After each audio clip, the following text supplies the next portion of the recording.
என் வாழ்க்கையில் ஒரு நேரம் வந்தது. அந்த நேரம் எனக்கு மறக்க முடியாத நினைவுகளாகவும் என் இதயத்தில் ஆழமாக பதிந்த காதலாகவும் மாறியது. அது என் நண்பனின் மனைவியைச் சேர்ந்த ஒரு கதை. சற்று சிக்கலானதும் சற்று தவறான உணர்வுகளையும் தரக்கூடியதும், ஆனாலும் என் மனதிற்கு அப்போதைய தருணத்தில் மிக உண்மையானதுமான உணர்வு. அந்த கதையை இன்று உங்களிடம் வெளிப்படையாக சொல்ல ஆசைப்படுகிறேன். என் நண்பன் கார்த்திக் என்னுடைய பள்ளி நாட்களிலிருந்து உற்ற தோழன். எப்போதும் சேர்ந்து விளையாடி சிரித்து படித்து கஷ்டத்தில் உதவிக்கரம் நீட்டியவன். நாங்கள் இருவருக்கும் இடையிலான நட்பு அப்படியே குடும்ப பந்தமாக மாறிவிட்டது. அவன் மனைவி சாந்தி என்னை மிகவும் மரியாதையோடு பார்த்தாள். ஆரம்பத்தில் நான் அவளை அண்ணி எனவே பார்த்தேன். ஆனாலும் வாழ்க்கை சில சமயம் நாம் நினைக்காத பாதையை தள்ளுகிறது. கார்த்திக் திருமணத்திற்கு பிறகு வெளிநாட்டில் வேலைக்காக சென்று விட்டான். அப்படியே அவன் மனைவி சாந்தி தனது 2 வயது குழந்தையுடன் இங்கே இருந்தாள். அவளுக்கு யாரோ ஒருவரின் அருகாமை, உதவி, உறவு தேவைப்பட்டதால் அவள் அடிக்கடி என்னிடம் உதவிகளை கேட்டாள். சமையலுக்கு காய்கறி வாங்கி தருவது, மருந்து எடுத்து வருவது, குழந்தையுடன் மருத்துவமனைக்கு செல்வது என பல விஷயங்கள் என்னிடம் வந்து சேர்ந்தது. நான் அதை எப்போதும் ஒரு பொறுப்பாகவே எடுத்துக்கொண்டேன். ஆனால் அந்த பொறுப்பு ஒரு நாளில் என் உள்ளத்தில் காதல் விதையை விதைக்கும் என எனக்கே தெரியவில்லை. ஒரு மாலை மழை பெய்து கொண்டிருந்தது. மின் சென்று விட்டது. வீட்டில் மெழுகுவர்த்தி ஏற்றப்பட்டிருந்தது. சாந்தி சமையலறையில் தோசை சுடிக்கொண்டிருந்தாள். அவள் முகத்தில் மெழுகுவர்த்தியின் ஒளி விழுந்தது. அவள் சிரித்தவுடன் என் மனசு குளிர்ந்தது.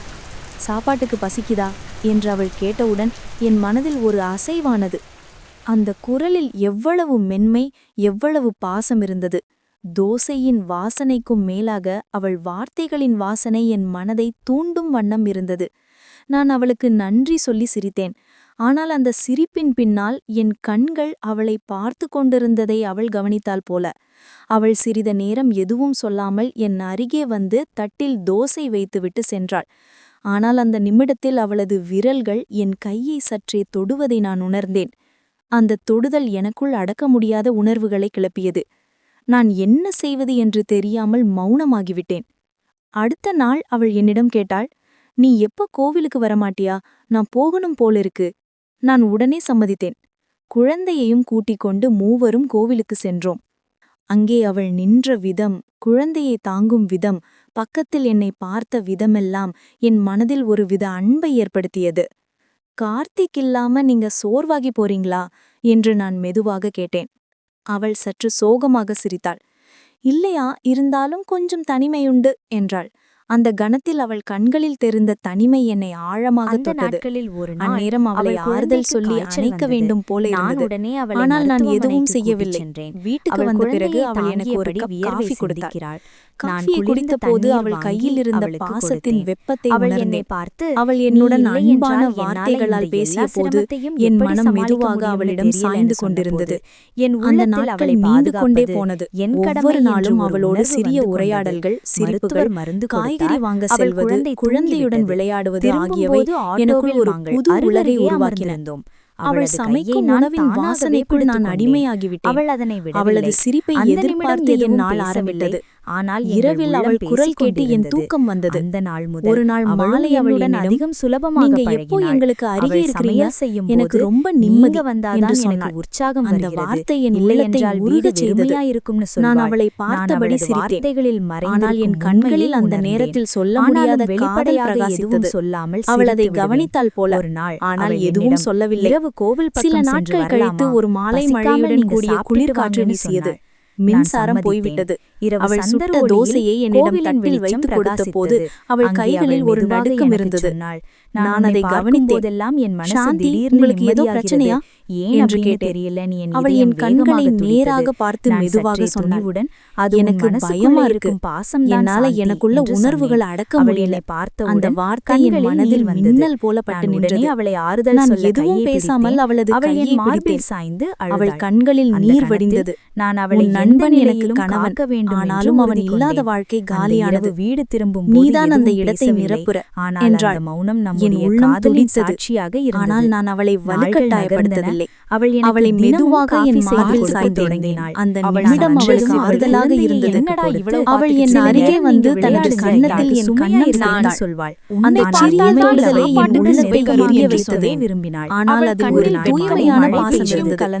அந்த இரவில் எதுவும் பேசாமல் நான் ஒருவரை ஒருவர் பார்த்து அருகே கொண்டாட அந்த மௌனத்தில் தான் 1000 வார்த்தைகள் இருந்தது. காலம் நகர்ந்து ஒரு கடிதம் கொடுத்தாள். நாங்கள் வெளிப்படையாக எதுவும் சொல்லவில்லை. ஆனால் உள்ளத்தில் ஒரு பந்தும் உறுதியானது. இந்த வீடு வெறும் அவள் என்னிடம் அடிக்கடி உன் சிரிப்பை எனக்கு உயிர் கிடைக்கிறது என்று சொல்வாள் என்று எழுதி நான் அவளுக்கு எதுவும் பதில் சொல்லாத என் மனதை உறுதி செய்தது. ஆனாலும் என் உள்ளம் அவளுக்கான காதலை ஒவ்வொரு நாளும் வளர்த்துக் கொண்டே போனது.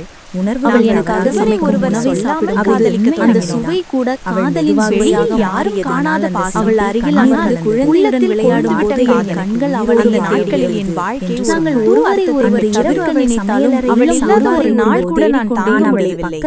நான் இல்லாத போது அவள் என்னிடம் போன் செய்து உங்க சத்தம் கேட்காம என் மனசு அமைதி அடையல என்று சொல்வாள். நானும் அவளை அடிக்கடி அழைத்து பேசுவேன். இரவு நேரங்களில் அவளது குரல் என் காதுகளில் ஒலிக்க தூக்கம் கூட இனிமையாயிற்று. அவள் என்னிடம் ஒரு முறை உனக்காக நான் வாழ்கிறேன் போல தோணுது என்று சொன்னாள். என் உள்ளம் காதலால் நிறைந்து போலது. ஒரு நாள் இரவு வீட்டில் யாரும் இல்லாத போது குழந்தை தூங்கிவிட்டது. நாங்கள் ஹாலில் மெழுகுவர்த்தி ஒளியில் அமர்ந்திருந்தோம். அவள் என்னை பார்த்து கொண்டே இவ்வளவு நாள் நானும் அடக்கிக் கொண்டேன், ஆனா இப்ப முடியல என்று சொன்னாள். நான் அவளை அருகே இழுத்தேன். அவள் கண்களில் நீல் வந்தது. ஆனால் அந்த கண்களில் பாசமும் பிரகாசித்தது. நான் அவளது கையை பிடித்து மெதுவாக என் மார்பில் சாய்த்தேன். அவள் என் அருகில் சாய்ந்து மெதுவாக கன்னத்தில் முத்தமிட்டாள். அந்த சிறிய தொடுதல் என் வாழ்க்கையின் மிகப்பெரிய திருப்பமாக ஆனது. அந்த இரவு எதுவும் பேசாமல் நாங்கள் ஒருவரை ஒருவர் பார்த்து கொண்டிருந்தோம். அந்த பார்வையில் 1000 வார்த்தைகள் இருந்தது. நான் அவளை அன்றிரவு என்னுடைய காதலியாக உணர்ந்தேன். ஆனாலும் வெளியில் நாங்கள் எதுவும் வெளிப்படுத்தவில்லை. அவள் இன்னும் என் நண்பனின் மனைவி, நான் இன்னும் என் நண்பனின் நம்பிக்கை